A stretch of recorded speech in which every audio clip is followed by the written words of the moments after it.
Hey everybody, Dan here with Pain Free You. Today's topic is going to be emotionally stop doing this. So I'll get to that in a minute. Take a couple of nice breaths. This time it's for you. Breathe in something positive, exhale something negative.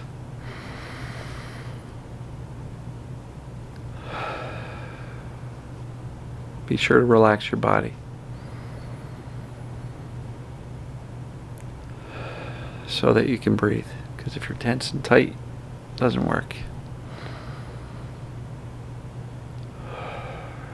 Breathe out all that negativity.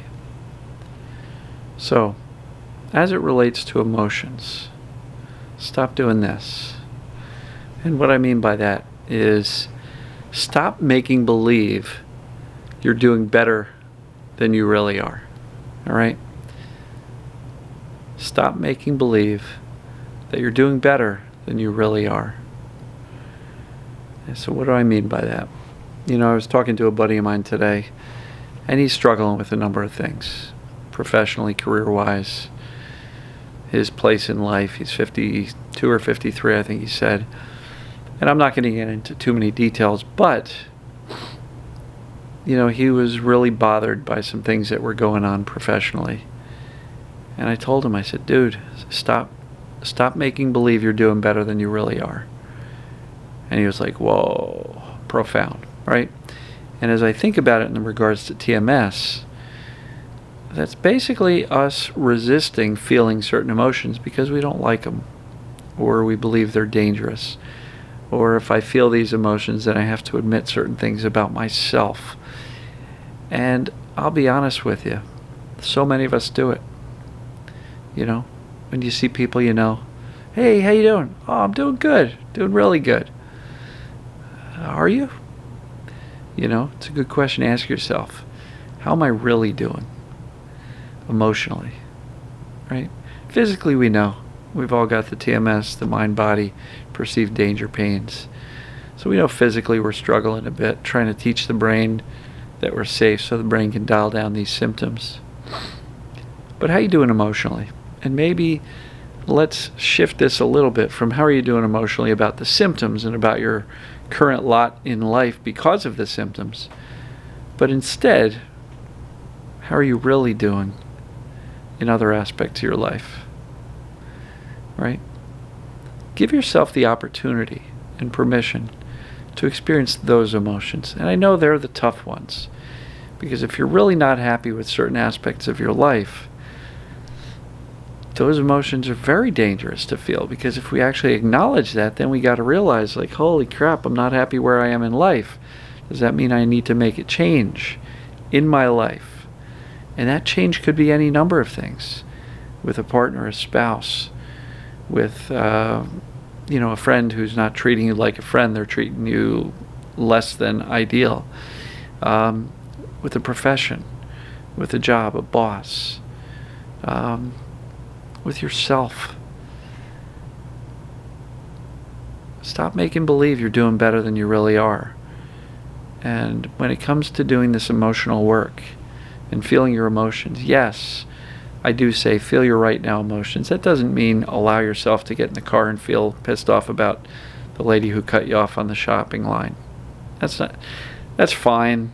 That will, minimize a little bit of the negative emotions that you're storing and carrying around. But sometimes people say, I don't have any big stuff. Is that true?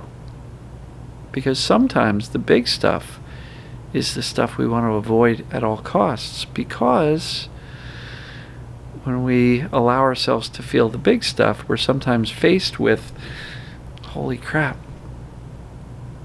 is this sustainable? Is this where I want to be long term? And look, many of us can't make that decision if we are reliant on our partners or spouses or parents or family members for financial support. We can't make a move. We can't make a switch. But what you can do is, in the privacy of your head, your heart, your home, your car, your bathroom, your bedroom, somewhere private, allow yourself to feel those emotions. Because running away from those emotions doesn't give you any more clarity on your symptoms or your sensations or your pains. nor does it give you any amount of clarity on what's meaningful in your life and are you leading the life you want to be leading. And I am not in any way, shape, or form encouraging people to make major life changes in the middle of your TMS journey. You don't have to. You really don't. I was very much in limbo with my marriage when I was able to end my pain. My wife and I were having some pretty major problems. And we were probably a couple of years away from ever making a decision to part ways. But even despite that, even despite some of the most emotionally chaotic times in my life, one of the most emotionally painful times in my life,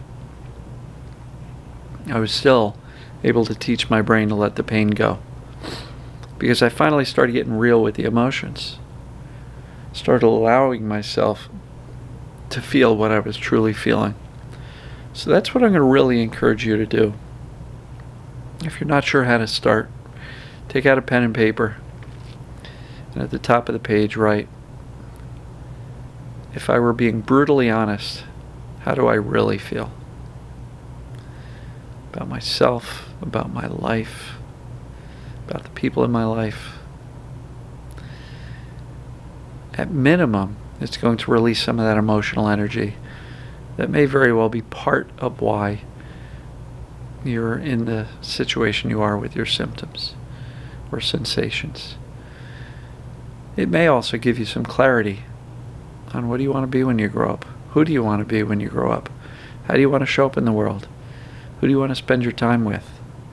Right? And again, I'm not encouraging people to leave their partners or stop communicating with your parents or kids or any of that stuff. I'm just suggesting you allow yourself the permission, give yourself the gift of actually acknowledging how you actually, really, truly, and brutally feel about what's going on in your life. You may just find that by giving that emotional stuff some presence, awareness, acknowledgement, and love for yourself, by actually allowing yourself to feel it and acknowledge it, you may gain some clarity on how you can better handle these situations, right? But running away from the emotions that are attached to those situations, those people, and even to yourself doesn't help you get anywhere. It kind of keeps you stuck. Because if you're avoiding those emotions because they're too intense, or they might mean maybe, not necessarily, but maybe I got to change something in my life. Those are some scary ass emotions, right? Because who wants to face that type of stuff, especially if we're in a significant crisis physically with these chronic TMS symptoms or sensations. So, I will encourage you to stop making believe that you're doing better than you really are emotionally. What do you guys think about this? Does this crack open that subconscious well of emotions? Does it allow you to access the reservoir of built up, accumulated emotions? I hope it does. I'm not trying to break up families or anything like that. Obviously, those decisions should be made with a clear head after a lot of thought. A lot of thought. In no way, shape, or form am I suggesting that you got to get rid of people from your life in order to get well. I didn't. I got well. Then later, the marriage fell apart.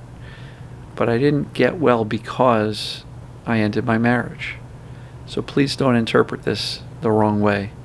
Please do not insinuate that I am telling you to do something dramatic in your relationships with your family or your spouse or your kids or anybody. You can choose a different response to those people. If they're triggering, you can choose how you respond to them, just like you can choose to respond to your symptoms or sensations or pains. You know, if people are triggering, we can learn through practice that they don't have to trigger us as much. I don't know. What do you guys think? Again, please stop making believe you are doing better than you really are emotionally. Let me know your thoughts. Love you guys and gals. We'll talk to you later. Bye.